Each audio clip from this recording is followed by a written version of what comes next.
जय भीम, नमो बुद्धाय. भगवान बुद्ध आणि त्यांचा धम्म या डॉक्टर बाबासाहेब आंबेडकर लिखित ग्रंथाचं आपण अभिवाचन पाहत आहोत. आपण आजपर्यंत 68 भाग पाहिले. 68व्या भागामध्ये आपण पाहिलं की धम्म आणि धर्म यांचे प्रयोजन काय आहे. आता भाग पुढील 69वा. धर्म आणि नीतिमत्ता, धर्म आणि धम्म यामधील फरक. एकदा भगवान बुद्ध श्रावस्तीमध्ये अनाथपिंडिकाच्या जेतवनातील आरामात विहार करीत होते. त्या समयी पोठ्ठपाद नावाचा एक परिव्राजक राणी मल्लिकेने तत्वदर्शनावरील वादविवादासाठी जो एक प्रासाद तयार केला होता तेथे राहत होता. त्याच्याबरोबर त्याच्या 300 परिव्राजक अनुयायांचा एक मोठा समूह होता. भगवान बुद्ध आणि पोठ्ठपाद या दोघांमध्ये त्या प्रसंगी खालील संवाद घडून आला. पोठ्ठपाद म्हणाला, भगवान, जर असेच आहे तर मला एवढे तरी सांगावे की हे मत बरोबर आहे काय की जग शाश्वत आहे आणि इतर तत्संबंधी सर्व मते चुकीची आहेत. भगवान म्हणाले, पोठ्ठपादा, मी कधी म्हणालो की हेच मत बरोबर आहे की संसार अनंत आहे आणि इतर सर्व मते चूक आहेत? कधीही या विषयावर मी काही सुद्धा मत व्यक्त केलेले नाही. तेव्हा पोठ्ठपादाने भगवंतांना खालील प्रश्न क्रमशः विचारले. जग शाश्वत नाही काय? जग शांत आहे काय? जग अनंत आहे काय? आत्मा आणि शरीर एकच आहेत काय? आत्मा एक वस्तू आणि शरीर भिन्न वस्तू आहेत काय? ज्याला सत्य सापडले आहे त्याला मरणोत्तर अस्तित्व आहे काय? त्याला मरणोत्तर अस्तित्व नाही काय?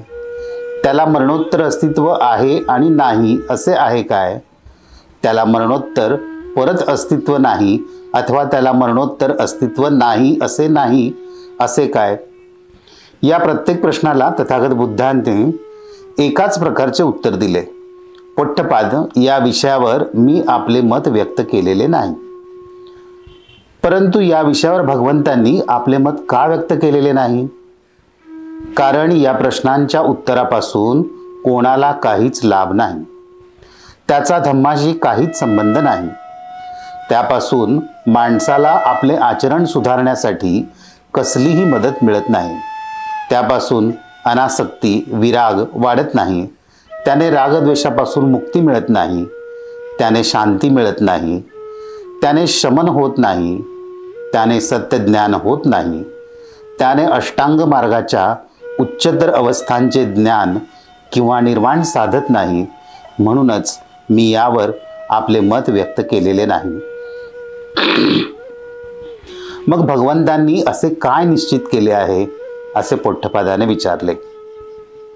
पोठ्ठपाद, मी सांगितले आहे दुःख म्हणजे काय, दुःखाचे कारण काय, दुःख समुदय, दुःखाचा निरोध म्हणजे काय, दुःख निरोध, आणि दुःखाचा निरोध म्हणजेच अंत कसा साधता येईल हे स्पष्ट केलेले आहे.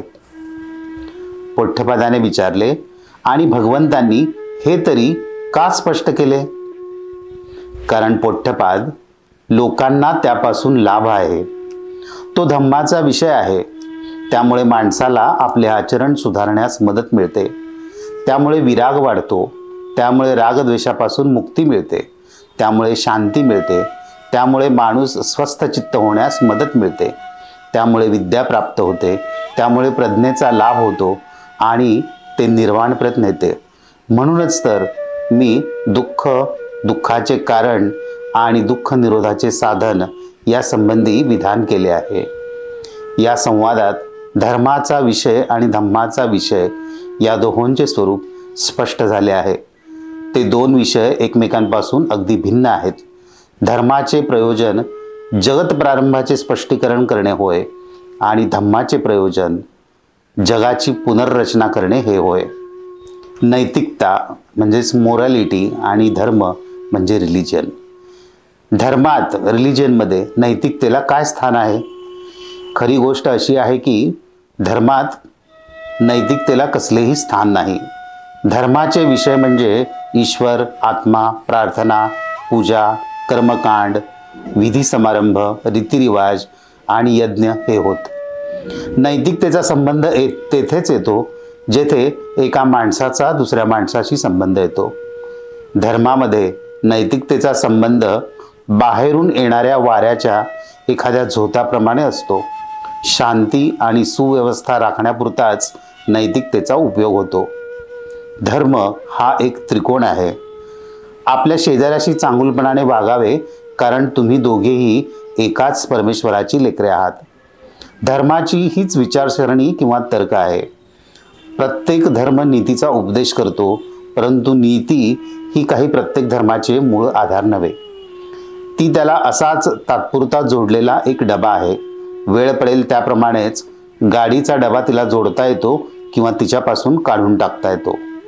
धर्माच्या आचरणात व व्यवहारात नीतीचे कार्य हे आकस्मिक किंवा प्रासंगिक आहे. म्हणून नीती ही धर्मात प्रभावशाली ठरलेली नाही. धम्म आणि नैतिकता. धम्मात नीतीला म्हणजेच नैतिकतेला, मोरॅलिटीला काय स्थान आहे? याचे साधे उत्तर म्हणजे नीती म्हणजेच धम्म आणि धम्म म्हणजेच नीती होय. दुसऱ्या शब्दात बोलायचे म्हणजे धम्मात जरी ईश्वराला काहीच स्थान नाही, तरी जे स्थान धर्मामध्ये ईश्वराला आहे ते स्थान धम्मामध्ये नीतीने पटकावले आहे. धम्मात प्रार्थना, तीर्थयात्रा, कर्मकांड, विधी अथवा यज्ञ यांना स्थान नाही. नीती हे धम्माचे सार आहे. नैतिकता नसेल तर तो धम्म नाही. धम्मात जी नैतिकता आहे तिचा मूळ स्रोत माणसाने माणसावर प्रेम केलेच पाहिजे, मैत्री केलीच पाहिजे या आवश्यकतेतून निर्माण झालेला आहे. त्यासाठी ईश्वराच्या आज्ञांची आवश्यकता नाही. ईश्वराला संतुष्ट करण्यासाठी माणसाने नीतिमान व्हायची गरजच नाही. तर स्वहितासाठीच माणसाने माणसावर प्रेम केले पाहिजे, मैत्री केली पाहिजे, ही खरी आवश्यकता आहे. जय भीम. नमो बुद्धाय.